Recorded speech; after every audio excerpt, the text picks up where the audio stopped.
Hi guys, welcome to Cherry Explains. तो आज ना मैं एक नई टर्की सीरीज़ स्टार्ट करने वाली हूँ। ये भी बहुत ब्यूटीफुल है, like mafia kind of romance. तो यहाँ पर हम देखते हैं कि एक लड़का और लड़की बैठे होते हैं जिसका नाम है हाइदर और लड़की का नाम है साइलन। तो वो ना साइलन को बोलता है कि वो उससे बहुत ज़्यादा प्यार करता है और वो हमेशा उसके साथ ही रहना चाहता है। तो साइलन भी बोलती है कि वो भी उससे बहुत ज़्यादा प्यार करती है और उससे ज़्यादा उसकी ज़िंदगी में कोई भी इम्पॉर्टेंट नहीं है। तो फिर वो बोलता है कि सच में कोई इम्पोर्टेंट नहीं है? तो वो बोलती है कि हाँ, कोई भी नहीं है। तो फिर वो बोलता है कि ठीक है, चलो फिर इसी के लिए तुम्हें मैं गिफ्ट देना चाहता हूँ। तो वो ना अपने कोट की जेब में से एक रिंग निकालता है और जिसे देख कर ना वो बोलती है कि what what what are you doing. तो वो उसको रिंग दिखाता है और बोलता है कि विल यू मैरी मी। और ये देख कर ना साइलन बिल्कुल ऐसे शॉक हो जाती है और वो जल्दी से बोल देती है कि हाँ, I will marry you, I will marry you and definitely I will marry you. फिर ना हाइदर उसे बोलता है कि मैं पूरी ज़िंदगी तुम्हारे साथ रहना चाहता हूँ, मैं एक भी दिन तुम्हारे बिना नहीं बिताना चाहता। तो ये सुनते ही ना वो फिर से ब्लश करने लग जाती है। फिर वो बोलती है कि हाँ, और ये कोई क्वेश्चन है? I will definitely marry you, और इसमें पूछने वाली कोई भी बात नहीं है। मैं तुमसे ही शादी करना चाहती थी और मैं तुमसे ही शादी करूँगी। और जल्दी से रिंग पहना लेती है खुद को। फिर बोलती है कि चलो हम कल ही शादी कर लेते हैं। वो बोलते हैं कि क्या, कल ही? नहीं, हम कल तो शादी नहीं कर सकते। तुम इतनी भी ज़्यादा एक्साइटेड मत हो कि हम कल ही शादी कर लें। तो फिर वो बोलती है कि ओके ओके ठीक है, मुझे पता है ये बहुत ज़्यादा जल्दी हो गया, पर चलो तब भी शादी कर लेंगे जब भी तुम चाहो। इससे अच्छा यही है ना कि तुमने मुझे प्रपोज़ कर दिया। तो फिर वो बोलता है कि साइलन, मेरी बात सुनो। मैं तुम्हें ना बहुत ज़्यादा प्यार करता हूँ, ये तुम्हें पता है ना? वो बोलती है कि हाँ, मुझे भी पता है, मैं भी तुमसे बहुत ज़्यादा प्यार करती हूँ। तो इसमें बताने वाली क्या बात है? तो फिर वो बोलता है कि मैंने अपनी लाइफ में सब कुछ प्लान किया था, पर ये जो मैंने तुमसे प्यार कर बैठा हूँ वो मैंने कभी भी प्लान नहीं किया था। वो बोलती है कि तुम तो ऐसे बोल रहे हो जैसे बहुत बुरी चीज़ है कि तुमने मुझसे प्यार कर लिया। वो बोलता है कि नहीं नहीं, ये बुरी चीज़ नहीं है, ये बहुत अच्छी चीज़ है, मैं सिर्फ ये तुम्हें बताना चाहता था। पर अब जो मैं कहने जा रहा हूँ ना, वो हम दोनों के लिए बहुत ज़्यादा इम्पॉर्टेंट है। मुझे पता है साइलन, तुम्हें ये सुन के बहुत ज़्यादा बुरा लगेगा। वो बोलती है कि क्या हुआ, तुम ऐसे क्यों बिहेव कर रहे हो?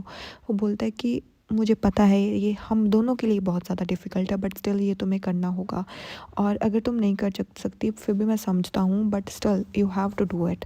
वो बोलती है कि बताओ तो सही, मैं बहुत ज़्यादा नर्वस हो रही हूँ बेबी, बताओ प्लीज़ क्या हुआ। फिर वो बोलता है कि लेट्स गेट ब्रेकअप। और वो बोलती है कि हैं, और वो ना हाइदर चुप हो जाता है एक बार के लिए। वो बोलता है कि हमें कुछ टाइम के लिए ब्रेकअप करना होगा। और जो साइलन की स्माइल होती है ना, वो साथ के साथ ही उठ जाती है गाइज़। वो बोलता है कि और तुम्हें ना अब्रॉड जाना होगा कुछ टाइम के लिए, तुम यहाँ पर नहीं रह सकती, मैंने सब कुछ अरेंज कर लिया है और तुम्हें यहाँ से जाना ही होगा। तो वो बोलते हैं कि क्या हुआ, मुझे बताओ तो सही, क्यों जाना है मुझे अब्रॉड। फिर वो बोलता है कि अब मैं तुम्हें कुछ नहीं बता सकता, जब भी तुम वहाँ पर पहुँचोगी तो वहाँ पर तुम्हें मेलिक की सिस्टर वहाँ से ले जाएगी, ठीक है? और तुम्हें उससे मिलना है और तुम्हें उसी के पास रहना है। वो बोलती है कि बेबी मैं ऐसा नहीं कर सकती, तुम ये क्यों कह रहे हो और मुझे ऐसा क्यों करना है, बताओ मुझे, बताओ सच, बताओ सच क्या है। वो बोलता है कि साइलन, मुझे ना यहाँ पर एक बहुत बड़ी प्रॉब्लम हैंडल करनी है और मुझे उस चीज़ को हैंडल करना ही होगा। फिर वो बोलती है कि बताओ मुझे कौन सी प्रॉब्लम, और तुम ऐसे क्यों बात कर रहे हो। वो बोलता है कि बहुत बड़ी प्रॉब्लम है और मैं तुम्हारे पास जल्दी आ जाऊँगा और मैं तुमसे प्रॉमिस करता हूँ कि मैं तुम्हें कभी भी छोड़ कर नहीं जाऊँगा और अब मैं इससे ज़्यादा तुम्हें कुछ भी एक्सप्लेन नहीं कर सकता। वो बोलती है कि तुम ऐसे मिस्ट्री क्रिएट क्यों कर रहे हो। वो बोलता है कि मैं मिस्ट्री क्रिएट नहीं कर रहा बेबी, पर तुम्हें यहाँ से जाना होगा और तुम्हें अभी यहाँ से जाना होगा। अगर साइलन तुम मुझसे प्यार करती हो तो प्लीज़ यहाँ से चली जाओ। और वो उसकी तरफ देखने लग जाता है। फिर वो बोलता है कि प्लीज़ मुझे कुछ भी मत पूछो, प्लीज़ यहाँ से चली जाओ, प्लीज़ यहाँ से चली जाओ। और साइलन ना बहुत ज़्यादा अपसेट हो जाती है और वो उसकी तरफ देखने लगता है। फिर साइलन बाहर आ जाती है और टैक्सी रोकने की कोशिश करती है और ना वो बहुत ज़्यादा रो रही होती है क्योंकि उसको हाइदर ने उसको उसकी ज़िंदगी से जाने को कह दिया। और वो गाड़ी में बैठ कर ना रोने लगती है। तो ड्राइवर है ना, वो उससे कॉन्टीन्यूसली पूछता रहता है कि मैम कहाँ जाना है, कहाँ जाना है, पर वो कुछ नहीं बोलती और कॉन्टीन्यूसली रोती रहती है। फिर हमें दिखाया जाता है कि हाइदर ना अभी भी वहीं पर बैठा होता है और ना वो दूसरी तरफ देखता है, वहाँ पर एक आदमी बैठा होता है जो 2-3 आदमियों के साथ होता है और उसके पास ना बहुत सारे गुंडे भी होते हैं, लाइक उसके गार्ड्स वगैरह। तो फिर ना हाइदर धीरे से अपनी कोट की जेब में से ना एक गन निकालता है और उसको पकड़ लेता है। फिर ना वो सांस लेकर अपना कोट उठाता है और गन के ऊपर रख लेता है और ना उस आदमी की तरफ जाता है। तो जैसे वहाँ पर पहुँचता है ना, तो आदमी उसकी तरफ देखने लग जाता है और बोलता है कि हाँ, क्या चाहिए तुम्हें। तो वो वहाँ पर चुप करके खड़ा रहता है। तभी ना एक गार्ड आता है और उसे बोलता है कि क्या चाहिए, तुम यहाँ पर क्यों खड़े हो, चलो यहाँ से निकलो। तो हाइदर उसको एक से पंच मारता है और उसको गोली मार देता है उस आदमी को, और उस गार्ड को अपनी शील्ड बना लेता है और कोई भी गोलियां चलाए ताकि उसको ही लगे। फिर ना तभी वहाँ पर साइलन चिल्लाती हुई आ जाती है, अली क्या तुम ठीक हो, अली क्या तुम ठीक हो। और साइलन को देखकर ना हाइदर पूरा ऐसे शॉक हो जाता है। वो बोलती है कि अली क्या तुम ठीक हो, क्या हो रहा है यहाँ पर, क्या हो रहा है। तभी पीछे से ना एक गुंडा साइलन की लात पर गोली मार देता है, जिसे देखकर ना हाइदर बिल्कुल घबरा जाता है और वो दूर से उस गुंडे को फिर से गोली मार देता है। और साइलन ना ज़ोर ज़ोर से चिल्लाने लगती है कि Ali it hurts so much, मुझे बहुत ज़्यादा दर्द हो रहा है। और वो ना उसकी टांग पकड़ के बैठ जाता है, और तभी एक गुंडा पीछे से आ जाता है। साइलन ना फिर वहाँ से पिस्टल उठाती है और वो गुंडे के सर पर गोली मार देती है, और वो गुंडा वहीं पर मर जाता है, जिसे देखकर ना हाइदर बिल्कुल घबरा जाता है कि ये क्या हो गया। वो उसकी तरफ देखता है कि ये तुमने क्या कर दिया साइलन। और साइलन ये देखकर कि उसने एक गुंडे को मार दिया है, तो उसके हाथ से वो पिस्टल नीचे गिर जाती है और हाइदर उसकी तरफ ऐसे देखने लग जाता है। फिर सीन शिफ्ट होता है एक एजेंसी की तरफ, और ये नहीं बताया जाता कि ये कौन सी एजेंसी है और क्या है। फिर वो लड़की ना एक ऑफिस में जाती है और बोलती है कि सर, जो लड़के को आपने हमें देखने के लिए बोला था ना उस रेस्टोरेंट में, उसने 12 बंदों को मार दिया और 6 लोग घायल हो गए हैं। वो बोलता है कि क्या बोल रही हो असली। तो वो बोलता है कि हाँ, उसने सब लोगों को मार दिया और उस आदमी को भी मार दिया। वो बोलता है कि हैदर अली की बात कर रही हो तुम। वो बोलती है कि हाँ, मैं हैदर अली की ही बात कर रही हूँ सर। फिर वो बोलता है कि वो मर गया या फिर जिंदा है। वो बोलती है कि उसको एक सिंगल स्क्रैच भी नहीं आया है और अभी वो स्टेशन में है। और ये सुनते ही ना वो आदमी खड़ा हो जाता है और वो बोलता है कि इंटेरोगेशन बिल्डिंग में कोई भी एंटर नहीं करेगा मेरे अलावा। वो बोलती है कि सर 1 सेकेंड, हमें ना कुछ और भी डिटेल्स मिली हैं। और वो उसको कुछ डिटेल्स बताती हैं और वहाँ पर खड़ी रहती है, और वो बोलती है कि ये बहुत ज़्यादा इंपॉर्टेंट इन्फॉर्मेशन है जो कि आपको पता होनी चाहिए। और वो आराम से सुनता है। फिर ना हमें दिखाया जाता है कि यहाँ पर एक बेदो होता है जो कि जेल में होता है। उसका ना कोई गुंडा आकर बताता है कि तुम्हारे ना अंकल को किसी ने मार डाला। वो बोलता है कि किसने। फिर वो बोलता है कि पुलिस वालों ने किलर को पकड़ लिया है और वो इसी उसको यहीं पर लेकर आएंगे और हमें पता चल जाएगा कौन है वो, और हम जल्दी उसका भी खात्मा कर देंगे। और ये सुनकर ना वो देखने लग जाता है। फिर यहाँ पर हमें दिखाया जाता है कि साइलन ना बहुत ज़्यादा डरी हुई होती है और वो बहुत ज़्यादा घबरा रही होती है, क्योंकि उसने खुद ने एक मर्डर किया होता है। और वो ना वहाँ पर स्टेशन में बैठी ऐसे ना सर पटक रही होती है कि ये मैंने क्या कर दिया। फिर हमें दिखाया जाता है हैदर अली दूसरे साइड में, और वहाँ पर वो भी सोच रहा होता है खुद के बारे में नहीं, साइलन के बारे में। तभी ना वहाँ पर एक आदमी आता है जिसको ना हाइदर देखने लग जाता है, और वो उसको बोलता है कि हाय हाय हैदर अली, कैसे हो तुम। तो हाइदर तब कुछ भी नहीं बोलता। तो फिर वो आदमी धीरे धीरे ना उसके पास आता है और वहाँ पर खड़ा होकर ना उसको देखता ही रहता है। फिर जैसे वो उसके पास आता है ना, तो हाइदर उसकी तरफ देखने लग जाता है और वो सोचने लगता है भी शायद ये पुलिस का ही कोई आदमी होगा। तो वो फिर उसके पास आता है और ना उसके पास बिल्कुल आकर खड़ा हो जाता है। फिर से उससे बोलता है कि हैदर अली हेलो। तो वो हैदर उसकी तरफ देखता है और बोलता है कि हाँ हेलो। तो फिर वो बोलता है कि मेरा नाम जुल्मैज़ है और मैं पुलिस डिपार्टमेंट से नहीं हूँ। तो हैदर अली ऐसे शॉक हो जाता है और उसको ना कॉन्टीन्यूसली फिर से देखता ही रहता है। फिर वो पूछता है कि अगर तुम पुलिस स्टेशन से नहीं हो तो फिर कहाँ से हो। फिर वो बोलता है कि नेवर माइंड, मैं कहाँ से हूँ, मेरे बारे में मत सोचो, खुद के बारे में सोचो। अगर आगे चलकर कोई चांस बनता है तो हम एक दूसरे को अच्छे से और अच्छे तरीके से जान सकते हैं, और तुम्हें फिर पता चल जाएगा कि मैं कौन हूँ और मैं कहाँ से हूँ। तो हैदर ना उसकी तरफ देखता रहता है ऐसे शॉक होकर, और उसको भी पता नहीं चलता कि कौन है ये कौन नहीं, पर हैदर उसको कुछ भी नहीं बोलता, वो सिर्फ उसकी तरफ देखता ही रहता है। फिर वो बंदा ना फिर उसको बोलता है कि मैं तुम्हें बहुत पसंद करता हूँ, और वो उसके कंधे पे हाथ रखता है और वो बोलता है कि तुमने बहुत अच्छा प्लान बनाया था, मुझे तुम्हारा प्लान काफ़ी अच्छा आया, और तुमने बैदरों को जो इन सब लोगों के सामने मारा है और जो इतने सारे बॉडीगार्ड्स उसके साथ थे उनके सामने तुमने बैदरों को मार डाला, और तुमको कुछ भी नहीं हुआ, नॉट इवन सिंगल स्क्रैच, तुम पर कोई स्क्रैच भी नहीं आया, जो कि बहुत अच्छी बात है। तुम काफ़ी तगड़े आदमी हो। और तुम मुझे ये बताओ कि तुमने प्लान कैसे सेटअप किया था। फिर वो बोलता है कि वहाँ कोई प्लान नहीं था। फिर वो कुछ नहीं बोलता आदमी, वो उसको तरफ देखता ही रहता है। फिर वो बोलता है हैदर बोलता है कि मेरी उसके साथ कोई दुश्मनी थी, जो कि मेरी दुश्मनी उसके साथ पर्सनल थी, ठीक है ना, तो वो मैं उसके साथ निकालना चाहता था और इसलिए मैंने ये सब किया है। फिर वो उसे कहता, ओ तो तुमने कोई प्लान नहीं बनाया था, तो तुम्हारी गर्लफ्रेंड का नाम क्या है। ओ साइलन। तो साइलन है ना तुम्हारी गर्लफ्रेंड का नाम। तो उसने जो गोली चलाई, उसने जो इस एक आदमी को मारा, वो भी तुम्हारे प्लान का पार्ट था क्या, सच बताना। प्लान का पार्ट ही था ना। तो हाइदर उसको बोलता है कि नहीं, उसने जिस आदमी को मारा वो मेरे प्लान का पार्ट नहीं था और इसमें साइलन का कोई भी रोल नहीं है इस मैटर में, तो प्लीज़ उसको जाने दो। तो फिर वो आदमी बोलता है कि मेरी तरफ देख मेरे शेर। और इतना सुनते ही ना हैदर अली उसकी तरफ देखने लगता है और सोचता है कि ये है कौन। तो वो आदमी उसकी तरफ देखता ही रहता है। फिर वो बोलता है कि अब जो भी तुम बोलोगे ना यहाँ पर सच ही बोलोगे और तुम्हारे पास एक चांस है कि तुम यहाँ से बच सकते हो। वो बोलता है कि मैंने बोला ही नहीं कि तुम मुझे कोई भी चांस दो, तो और ना ही मुझे तुमसे कोई चांस चाहिए, ठीक है ना, और ना ही मैं तुम्हें कुछ बताने वाला हूँ। फिर वो बोलता है कि अगर तुम्हें तुम्हारे लिए चांस नहीं चाहिए तो तुम्हारी साइलन तुम्हारी गर्लफ्रेंड के लिए तो तुम्हें चांस चाहिए ही ना। तो वो उसकी तरफ देखने लग जाता है। फिर वो बोलता है कि ठीक है, तुम अपनी फ़िक्र मत करो, मैं नहीं चाहता कि तुम अपनी फ़िक्र करो और तुम कर रहे हो या नहीं कर रहे हो, पर तुम अपनी गर्लफ्रेंड की फ़िक्र तो कर ही सकते हो ना।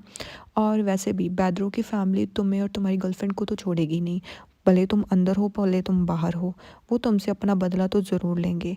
और जो भी उससे प्यार करते थे वो तुम्हारी ज़िंदगी तो बिल्कुल नर्क बना देंगे और तुमसे जुड़े हुए लोगों की भी ज़िंदगी वो नर्क बना देंगे। तो अब फैसला तुम्हारा है। तुमने अच्छा प्लान बनाया था, तुमने सब कुछ अच्छे से सोचा था, पर साइलेंट कहाँ से आ गई बीच में ये तुम्हें समझ नहीं आया। पर अब मैं तुम्हें एक चांस देना चाहता हूँ और ये तुम्हारी मर्ज़ी है कि तुम्हें क्या करना है। तो वो बोलता है कि साइलन का इससे मसले से कोई लेना देना नहीं है, प्लीज़ साइलन को जाने दो। वो बोलता है कि पर फुटेज तो कुछ और कह रही है, फुटेज में तो साइलन है ना, तो साइलन पर भी अब तो कुछ ना कुछ होगा। फिर वो बोलता है कि अगर तुम मेरा ऑफ़र एक्सेप्ट कर लेते हो ना तो मैं फुटेज का कुछ ना कुछ कर लूँगा। तो हाइदर उससे पूछता है कि कौन सा ऑफ़र एंड तुम कौन से ऑफ़र के बारे में बात कर रहे हो। वो बोलता है कि लुक हैदर अली, तुम एक स्पेशल मैन हो जिसने बैदरों को मार डाला और कोई भी बैदरों को हाथ तक नहीं लगा सकता था, पर तुमने बैदरों को मार डाला और उसकी फैमिली अब तुमसे रिवेंज लेगी। और मैं तुम्हें यही चाहता हूँ कि तुम्हें यहाँ से ज़िंदा बचना है। तुम अगर वहाँ से ज़िंदा बचकर आ गए, अब तुम यहाँ पे भी ज़िंदा बचोगे और ये मैं तुम्हें कहता हूँ। अगर तुम अब मरे नहीं हो तो अब तुम्हें आगे भी मरना नहीं है। फिर वो बोलता है कि तुम कहना क्या चाहते हो। वो बोलता है कि मेरी शेर, अगर तुम हमारे साथ आ जाते हो तो हम साइलन को यहाँ से 5 मिनट में फ्री कर देंगे और तुम्हें 3 साल के बाद, और उसके बाद 2 साल तुम्हें मुझे और देने होंगे। फिर बोलता है कि 2 साल, 2 साल क्यों, और इन 2 सालों में मैं तुम्हारे लिए क्या करूँगा। तो वो बोलता है कि ये बात मैं तुम्हें बाद में बताऊँगा, अगर तुम ये कर सकते हो तो हम साइलन को अभी छोड़ देंगे, और 2 सालों का क्या है वो तुम्हें अच्छे से पता चल जाएगा। और मैं ये भी बताना चाहता हूँ कि वो 2 साल ईजी नहीं होंगे। अगर तुम हाँ करते हो तो तुम वर्ल्ड में कहीं भी रह सकते हो अपनी गर्लफ्रेंड के साथ ईजिली, और तुम्हें कोई हाथ भी नहीं लगाएगा। तो फिर वो बोलता है कि प्लीज़ साइलन को इससे निकाल दो। फिर वो बोलता है कि ओके कोई बात नहीं, साइलन एक और कंप्लेन फिल करेगी क्योंकि उसको भी गोली लगी है, और उसके बाद का कुछ भी होगा वो हम संभाल लेंगे, तुम्हें उसके बारे में टेंशन लेने की ज़रूरत नहीं है। बस ये बताओ कि तुम हमारा ऑफ़र एक्सेप्ट करना चाहते हो या नहीं। फिर हमें दिखाया जाता है कि बाहर से वो लड़की ना साइलन पर भी नज़र रख रही होती है, और वो बाहर आके आदमी बोलता है कि उसने ऑफ़र एक्सेप्ट कर लिया। वो लड़की बोलती है कि हाँ मुझे पता है, और अब गेम स्टार्ट हो गई है ना। तो वो आदमी बोलता है कि हाँ, और यहीं पर ये एपिसोड ख़त्म हो जाता है। For next episode please subscribe to my channel and like the video, and मेरे को बताना कि आपको ये ड्रामा का फर्स्ट एपिसोड कैसा लगा। मेरे को तो मस्त लगा यार। Hi guys, welcome to Cherry Explains. तो जैसे ही हैदर अली उस आदमी को मार देते हैं ना, तो उसको इंटेरोगेशन के बाद यहाँ पर लेकर आया जाता है, जो कि होती है जेल। तो जेल में लाते ही ना सब लोगों से ऐसे हैरानी से देखने लग जाते हैं, इवन दो पुलिस वाले उसको बोलते हैं कि ओके गुड लक, आगे की ज़िंदगी तुम्हारे हाथ में है। और इतना बोलते ही वो देखने लग जाता है। फिर पुलिस वाले उसको बोलते हैं कि यहाँ पर अपने शूज़ रख दो और तुम खुद अंदर चले जाओ। तो वो जैसे ही अंदर जाता है ना, तो पुलिस उसको अच्छे से स्कैन करती है और अच्छे से देखती है। वो भी सारी साइड ऐसे देखता रहता है। फिर वो बोलते हैं कि अब इसको सेल में लेकर जाना है, उसके फिंगरप्रिंट्स वगैरह होते हैं और फ़ोटोज़ वगैरह खींची जाती हैं। और तभी ना एक आदमी आ जाता है और बोलता है कि ये हैदर अली नहीं है क्या। तो वो बोलते हैं कि हाँ हैदर अली ही है। तो कोई पुलिस वाला फिर उनसे, मेन वाले पुलिस से पूछता है कि कहाँ लेके जाना और कौन सी सेल में। तो वो बोलता है कि इसको बौजू की सेल में लेकर जाओ। और इतना सुनते ही ना हैदर उसकी तरफ देखने लग जाता है, और पुलिस वाला कहता है कि हमारे लिए प्रॉब्लम क्रिएट हो जाएगी अगर किसी को पता चल गया कि ये बौजू की सेल में है। और ये सुनते ही ना थोड़ा हैदर ऐसे घबरा सा जाता है। फिर ना उसके बाद वो बोलता है कि कोई बात नहीं, इसको वहीं पर ही लेके जाना है। और फिर वो खड़ा होता है, उसको उसका सामान दिया जाता है जैसे पिल्लो वगैरह और ब्लैंकेट्स वगैरह। और वो वहाँ से खड़ा होकर वहाँ से जाने लगता है। तो पुलिस उसको लेकर जा रही होती है और हाइदर ना कुछ सोच रहा होता है और वो वहाँ पर पहुँचते हैं जैसे ही उसकी सेल में, तो वहाँ पर ना एक कोई गाना गा रहा होता है ज़ोर ज़ोर से। और हाइदर ना इधर उधर देखते ही जा रहा होता है कि कौन कहाँ पर है। पर जैसे ही वो अपनी सेल के पास पहुँचता है तो वहाँ पर वो देखता है कि बोजू की फ़ोटो लगी होती है, जिसे देखकर ना वो शॉक हो जाता है कि ओह, तो अब मैं सच में बोजू की सेल में ही आ गया। तो पुलिस वाला उसकी खोलता है और उसके अंदर आ जाता है। वहाँ पर ना काफ़ी सारे आदमी होते हैं, तो पुलिस वाला उसको ऑल द बेस्ट और भगवान बचाए तुम्हें ये बोलकर वहाँ से चला जाता है। तो जैसे ही हाइदर वहाँ पर वेट कर रहा होता है ना, तो वहाँ पर बोजू आ जाता है। तो बोजू जैसे ही एंट्री करता है तो सब लोग वहाँ पर जितने भी लोग थे खड़े हो जाते हैं और बोजू ना ऐसे शॉकली हाइदर अली की तरफ देखने लगता है। तो फिर वो बोलता है कि ओह, तो सभी लोग तुम लोग यहाँ से जाओ और रेस्ट कर लो। हाइदर अली चुप करके वहाँ पर खड़ा रहता है पर वो कुछ भी नहीं बोलता। फिर ना उसके बाद जो बोजू है ना वो उसके पास आता है, तो हाइदर अली उसकी तरफ देखता नहीं है। तो बाद में जब बोजू बिल्कुल उसके पास आने वाला होता है तो हाइदर अली उसकी तरफ देखने लग जाता है। तो बोजू उसको बोलता है कि तुमने मेरे अंकल को मारा, बोलो तुमने मेरे अंकल को मारा है और तुमने ये सब क्यों किया। तो हाइदर अली बिल्कुल भी नहीं डरता, वो बोलता है कि उसने मेरी फैमिली को मारा था, इसलिए मैंने उसको मार दिया और मुझे ये अपॉर्चुनिटी मिली उसको मारने की, तो मैंने वो अपॉर्चुनिटी ले ली और मैंने उसको मार दिया। ये सुनते ही ना बोजू ना उसके मुंह की तरफ देखने लग जाता है और जो हाइदर है उसको बहुत ज़्यादा गुस्सा आ रहा होता है और वो कंट्रोल कर रहा होता है अपने आप को। तो जैसे ही बोजू उसके मुंह पर हाथ लगाता है ना, तो वो तैयार हो जाता है हाइदर अली उसको पंच मारने के लिए। पर तभी वो उसका मुंह अच्छे से पकड़ लेता है बोजू और हाइदर अली उसकी आंखों में आंखें डालकर उसकी तरफ देख रहा होता है। तो जैसे ही वो देख रहा होता है ना, तो वो उसको किस कर लेता है हाइदर को और वो बोलता है कि वेरी गुड, बहुत अच्छा किया। और ये सुनते ही ना हाइदर अली ऐसे हो जाता है, वो बोलता है कि वो मेरा अंकल नहीं था, बहुत घटिया आदमी था और मैंने भी उसको बहुत बार मारने की कोशिश की, पर तुमने तो कर दिखाया, तुमने उस आदमी को मार डाला। मैं भी उसको मारना चाहता था, जब उसको पता चला कि अब मैं उसके पीछे पड़ गया हूँ तो उसने मुझको यहाँ पर बंद कर दिया ताकि वो अपनी जान बचा सके। पर तुमने कर दिखाया शेर, बहुत अच्छी बात है, तुमने ये कर दिखाया। फिर बोलता है कि बढ़िया काम किया है। फिर वो उसको देखता रहता है और वो कुछ नहीं बोलता। फिर वो अपने एक बंदे को बुलाता है और बोलता है कि बात सुनो, अगर आज के बाद कोई भी हाइदर अली के साथ बुरा करेगा तो ये मान लेना कि उसने मेरे साथ बुरा किया है। हाइदर अली के साथ बुरा करना मतलब बोजू के साथ बुरा करना, और तुम समझ लेना कि वो हमारा दुश्मन है अब से। तो फिर वो गुंडा कहता है कि ओके बॉस, मैं समझ गया। तो फिर बोजू कहता है कि अच्छी बात है अगर तुम समझ गए, और यही बात ना जाकर बाकी लोगों को भी बता दो और उनको भी ये अच्छी से समझ आ जानी चाहिए। तो हाइदर ना उसकी तरफ ऐसे शौक होकर सोचता रहता है कि ये नाटक कर रहा है या फिर सच बोल रहा है। तो फिर बोजू कहता है ना, चल हाइदर अंदर चलते हैं, और खुद आगे चला जाता है और हाइदर वहाँ पर ही खड़ा रहता है। फिर ना वो अपने आदमी को बोलता है कि अदनान, 2 कॉफ़ी लेकर मेरे कमरे में आओ, और वो खुद वहाँ से चला जाता है और हाइदर भी उसके पीछे जाने लगता है। तो वो जिसको आदमी को बोला होता है ना, तो दूसरे आदमी को पूछता है कि बोजू ने उसको मारा क्यों नहीं, उसने तो उसके अंकल को मार दिया ना। तो वो बोलता है कि मुझे भी नहीं पता क्या चाहता है बोजू, और बोजू ने ऐसा क्यों किया मुझे भी नहीं पता, कुछ ना कुछ तो होगा ही, पर तुम जाओ पहले कॉफ़ी बना लो। फिर बोजू और हाइदर बाहर आ जाते हैं। तो हाइदर उससे पूछता है कि मुझे लगा था कि तुम मुझसे रिवेंज लोगे कि मैंने तुम्हारे अंकल को मार डाला, इवन दो तुम्हारा था तो वो अंकल ही ना। तो वो बोलता है कि ऐसे अंकल से भगवान ही बचाए, नर्क जैसा अंकल था वो मेरा, और उसने मेरी और मेरे बहन भाइयों की सबकी ज़िंदगी ख़राब कर दी थी, और उसने मेरे फादर को भी मार डाला, और जो कि उसका सगा बाप था, ताकि वो फैमिली पर लीड कर सके।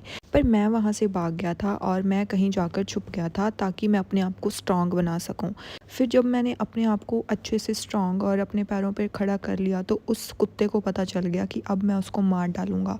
तो उसने मेरी कार में कुछ ऐसा रख दिया कि मुझे को यहाँ पर जेल में आना ही पड़ा। और ये सुनते ही ना हाइदर ऐसे शॉक हो जाता है। तो फिर वहाँ पर वो बोलता है कि और मैं यहाँ पर आ गया, देखो, चलो कोई बात नहीं। तो हाइदर कहता है कि तुम सीरियस हो इस बात के लिए? वो बोलता है कि हाँ। और फिर वो बोलता है कि चलो मेरी कहानी बहुत हो गई, अब बैठो, अब मैं तुम्हारी कहानी सुनना चाहता हूँ। ये मेरी स्टोरी थी, अब तुम अपनी स्टोरी सुनाओ। तो वो हाइदर फिर उसकी तरफ देखने लग जाता और वो दोनों ना फिर वहाँ पर बैठ जाते हैं।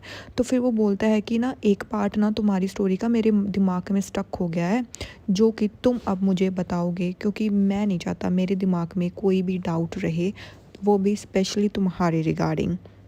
फिर वो उसको ऐसे ना घूरता रहता है। तो हाइदर उसको पूछता है कि कौन सा डाउट, एंड क्लियरली पूछो जो तुम पूछना चाहते हो। फिर वो बोलता है कि तुमने पहले किसी को गोली मारी है क्या, लाइक इससे पहले कभी किसी को गोली मारी हो?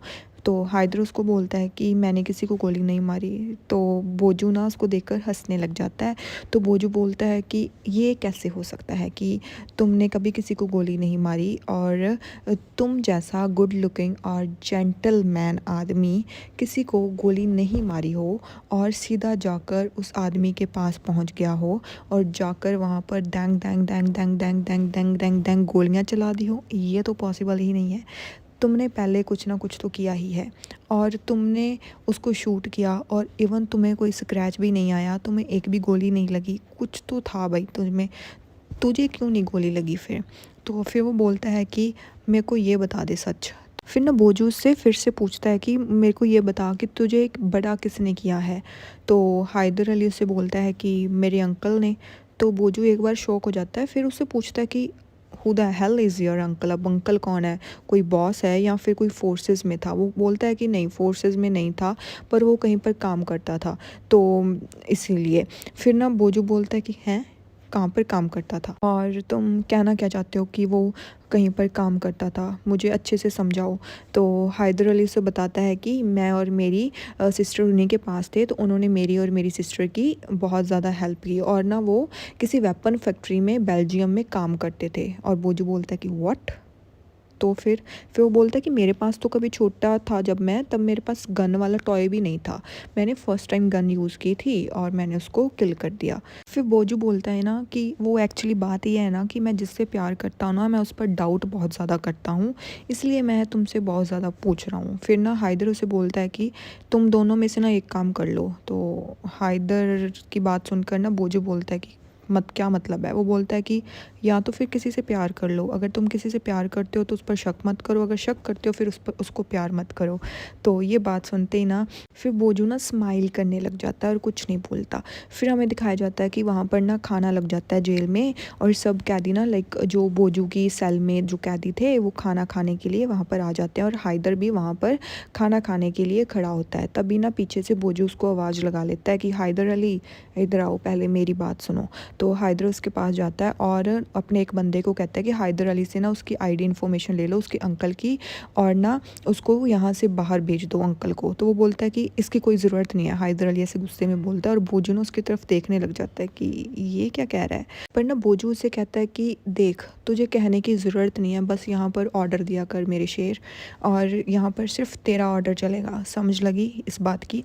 तो फिर वो बोलता है कि और बताओ तुम्हारी बहन का क्या, उसके लिए बताओ हम कुछ कर सकते हैं। तो फिर वो बोलता है कि उसके लिए भी तुम लोगों को कुछ भी करने की ज़रूरत नहीं है, क्योंकि मैंने उन दोनों को सेफली अब्रॉड भेज दिया था, और उनको पता था कि मैं ये सब करने वाला हूँ, और जब तक मैं बाहर नहीं आ जाता वो भी यहाँ पर वापस नहीं आएंगे, और अगर मैं यहाँ से बाहर नहीं जाता तो वो कभी भी वापस नहीं आएंगे, और मुझे तो ये पता ही है कि मैं कभी भी बाहर नहीं जाऊँगा। तो फिर वो बोलता है, बोजू बोलता है अपने आदमी को कि ऑफ कोर्स तुम बाहर जाओगे, पर इंटेरोगेशन टाइम पर जो तुमने बोला वो ही डिसाइड करेगा।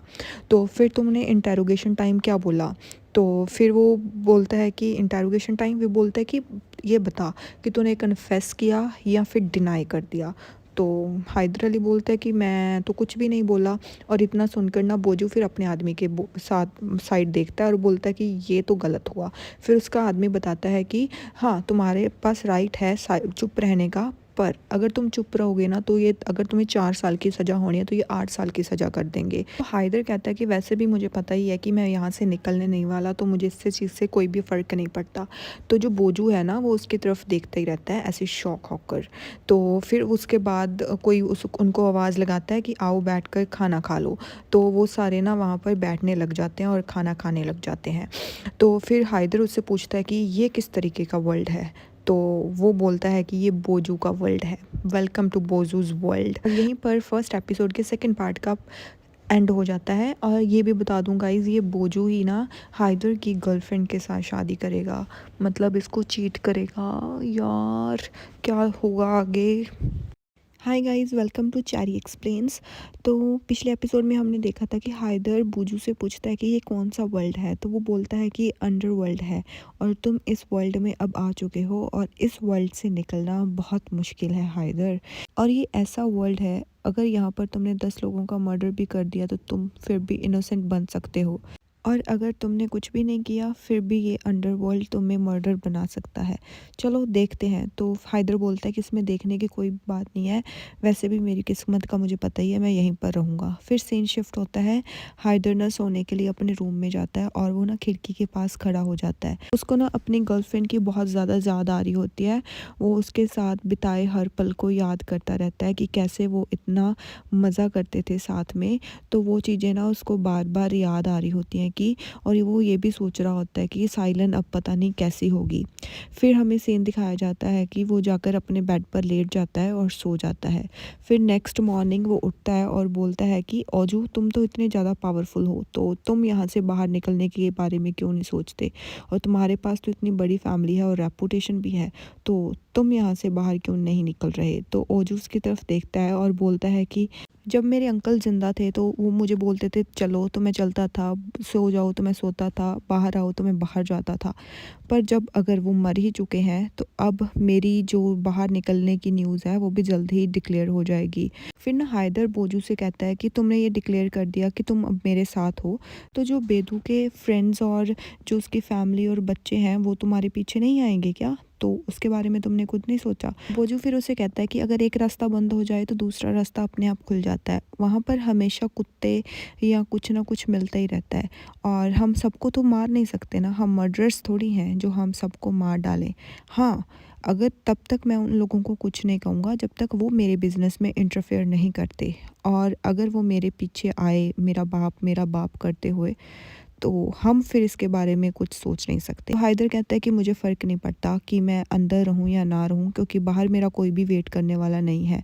तो फिर बोजू से बोलता है कि हायदर बी स्मार्ट हायदर, और तुम्हें यहाँ से बाहर निकलना ही है और ऐसी बातें मत करो। तो फिर हायदर उसको बोलता है कि पहले तुम बाहर निकलो फिर मेरी सोचेंगे। वो बोलता है कि मैं तो जल्दी ही बाहर निकल जाऊँगा और तुम भी मेरे साथ बाहर आ जाओगे। फिर ना एक बोजू का फ्रेंड वहाँ पे होता है और बोलता है कि क्यों ना हम हैदर अली को बोलें कि वो अंदर जाकर फुटबॉल मैच खेले। तो बोजू बोलता है कि तुम भी तो अब्रोड पढ़े हो ना, तुम खेल सकते हो क्या। वो बोलता है कि हाँ मैं खेल सकता हूँ। फिर ना बोजू का जो आदमी होता है ना, वो बोजू को बोलता है कि मुझे ना इस हैदर पर ट्रस्ट नहीं हो रहा बिल्कुल भी, और मैं इस पर बिल्कुल भी ट्रस्ट नहीं कर पा रहा। तो वो बोलता है कि हाँ तुम्हारी बातें हमेशा सच्ची होती हैं, है ना। वो बोलता है कि हाँ हाँ, बोजू बोलता है कि हाँ देखो पिछली बार तुम कुछ और बोल रहे थे और यहाँ पर हम पहुँच गए। फिर वो चुप हो जाता है और बोलता है कि पहले ये पता करो कि हैदर जो भी बोल रहा है वो सच है या फिर गलत। फिर वो आदमी कहता है कि ठीक है मैं पता करता हूँ, और तभी ना हैदर गोल कर देता है और बोजू उसकी फुल सपोर्ट करता है और बोलता है कि हैदर मैं तो तुझ पर पूरा ट्रस्ट करता हूँ। फिर सब लोग खाना खा रहे होते हैं और तभी ना वहाँ पर पुलिस वाले आ जाते हैं। तो पुलिस वाले आके बोलते हैं कि बैठ जाओ बैठ जाओ। तो फिर वो पूछता है कि क्या हुआ, यहाँ पर क्यों आए हो। फिर वो बोलता है कि यहाँ पर हमें कोई काम था। तो ये बोलता है कि कहीं हम मैच जीत गए उसकी मिठाई तो नहीं लेकर आए। वो बोलता है कि नहीं, हैदर को ना डायरेक्टर ने बुलाया है तो यहाँ से हम हैदर को लेने आए हैं। तो बोजू पूछता है कि क्यों क्यों बुलाया है, रीज़न क्या है इस चीज़ का। तो हैदर भी उसकी तरफ देखने लग जाता है। तो फिर वो पुलिस वाला बोलता है कि मुझे नहीं पता क्यों बुलाया है। तो फिर जो बोजू है वो बोलता है कि अब मैं क्या कहूँ, जाओ पता करो क्या कहना चाहता है डायरेक्टर। और फिर वो बोलता है, हैदर बोलता है कि ठीक है मैं जाता हूँ। तो हैदर खड़ा होता है और पुलिस वाले के पास चला जाता है। फिर बाकी के पुलिस वाले ना हैदर को वहाँ से ले जाते हैं। फिर ना वो जो दूसरा पुलिस वाला होता है ना, वो बोजू के आदमी को कहता है कि मेरे बारे में बोजू से बात करो कि मुझे यहाँ से प्रमोशन मिल सके। तो वो बोलता है कि कोई बात नहीं, मैं पता करता हूँ बोजू के साथ। वो बोलता है कि प्लीज़ जल्दी से जल्दी मेरा काम हो जाना चाहिए, वरना मेरी जॉब चली जाएगी। तो वो बोलता है कि कोई बात नहीं, तुम टेंशन मत लो, मैं बोजू से काम करूँगा, और पर तुम ध्यान रखना कि डायरेक्टर क्या बात कर रहा है वो हमें आकर ज़रूर बताना। वो बोलता है कि ठीक है। फिर वो बोजू को बताता है कि पुलिस वाला ये बोल रहा था। वो बोलता है कि वैसे भी मेरे को बहुत गुस्सा आ रहा है, उसका काम जल्दी से जल्दी करके दो, उसको प्रमोशन दिलवाओ, और मेरे को वैसे अभी तंग मत करो, मेरे को बहुत ज़्यादा गुस्सा आ रहा है। और इतना बोलकर ना बोजू खड़ा हो जाता है और खिड़की के पास चला जाता है फुल गुस्से में। अब पता नहीं उसको क्यों गुस्सा आ रहा है। फिर ना हम देखते हैं कि हाइदर को ना दूसरी पुलिस वहाँ पर डायरेक्टर के ऑफिस में लेके जा रही होती है। ना ही कुछ बताना है, इसलिए मैं यहाँ से नहीं जाना चाहता, मैं यहीं पर ही रहूँगा और मैं इस रिटन इन्फॉर्मेशन को नहीं मानता। फिर वो बोलता है कि नहीं, तुम्हें यहाँ से जाना होगा और कोर्ट को भी हेल्प चाहिए, क्योंकि तुम कुछ भी बता नहीं रहे हो, और तुम्हें यहाँ से जाना होगा और तुम्हें कुछ ना कुछ तो इनको बताना ही होगा। फिर हमें दिखाया जाता है कि बोजू ना बाहर बैठा वेट कर रहा होता है हाइदर का। तभी वहाँ पर पुलिस वाला आ जाता है। तो पुलिस वाला ना बोजू के ही ना बोजू फुल गुस्से में आ जाता है और ना वो वहाँ से चला जाता है चुपचाप बिना कुछ कहे। फिर उसका आदमी बोलता है कि अपने कान और आंखें खुली रखना, फिर भी हमें बताना कि चीफ ऑफिसर में क्या काम हो रहा है और उनके ऑफिस में क्या काम चल रहा है। फिर ना बोजू अपने आदमी से बोलता है कि अपना काम फिनिश कर दो जब तक हाइदर नहीं आता। मुझे नहीं पता अब क्या काम होगा, शायद ये बोजू गेम प्ले कर रहा है कोई हाइदर के साथ या उसको फंसा रहा है।